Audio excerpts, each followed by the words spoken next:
বন্ধুরা, আমি যে আপনাদেরকে ফুটিটা দেখিয়েছিলাম, ফুটিটা অনেকটাই বড় হয়ে গেছে এবং ফুটিটার রঙটা দেখুন, গ্রিন নেই, একটু ইয়েলো শেড হয়ে গেছে, রঙটা চেঞ্জ হয়ে গেছে। তার মানে ফুটিটা এখন পাকার ধারে। এই ফুটিটাকে আমি এখন কেটে যদি রেখে দিই, ফুটিটা আপনা আপনি ঘরে পেকে যাবে। তাই আমি এটাকে হারভেস্ট করছি, এটা কেটে রেখে দিচ্ছি, নাহলে কোনো পাখিতে সেটা ঠুকরে খেয়ে ফেলবে। কেটে দিলাম, এই যে হারভেস্ট করলাম, দেখুন এই যে কালারটা চেঞ্জ হয়ে গেছে। তারপরে তো আরও অনেক কিছু রয়েছে, ঢ্যাঁড়সও হয়েছে, ঢ্যাঁড়সগুলোও আমি ভাবছি হারভেস্ট করব, কারণ ঢ্যাঁড়সটা অনেকটাই বড় হয়েছে, ছোটো গাছে বড় ঢ্যাঁড়স হয়েছে। এই যে দুখানা হারভেস্ট করে নিই, একটা তো হারভেস্ট করতেই পারবো। এই এটা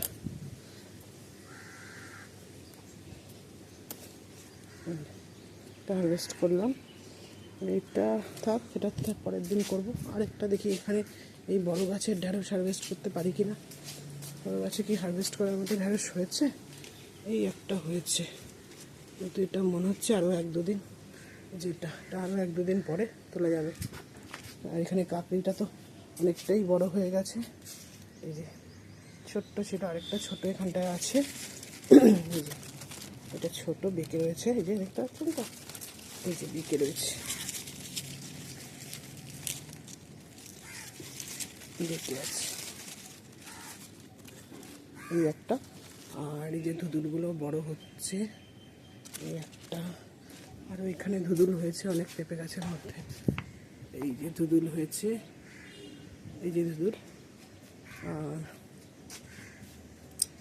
এইবারে দেখি, এই যে দেখবেন পাখিতে আমি কেন ফুটিটা হারভেস্ট করলাম, এই যে পাখিতে আমার সব, এই দেখুন লঙ্কা গাছ, ক্যাপসিকাম গাছ, তারপর বরবটি গাছ, সব এসে পাখিতে দেখুন মাথাগুলো খেয়ে চলে গেছে, গাছগুলোকে ন্যাড়া করে দিয়ে চলে গেছে, দেখেছেন? এই জন্য আমি কিছু রাখতে চাই না, একটু বড় হলেই আমি কেটে ফেলি।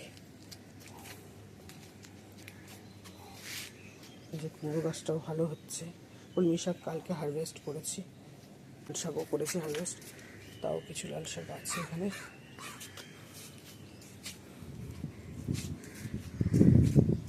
কল বা খারকল, লাউটার পরিস্থিতিটা দেখাই আপনাদেরকে। এই যে লাউটা দেখুন,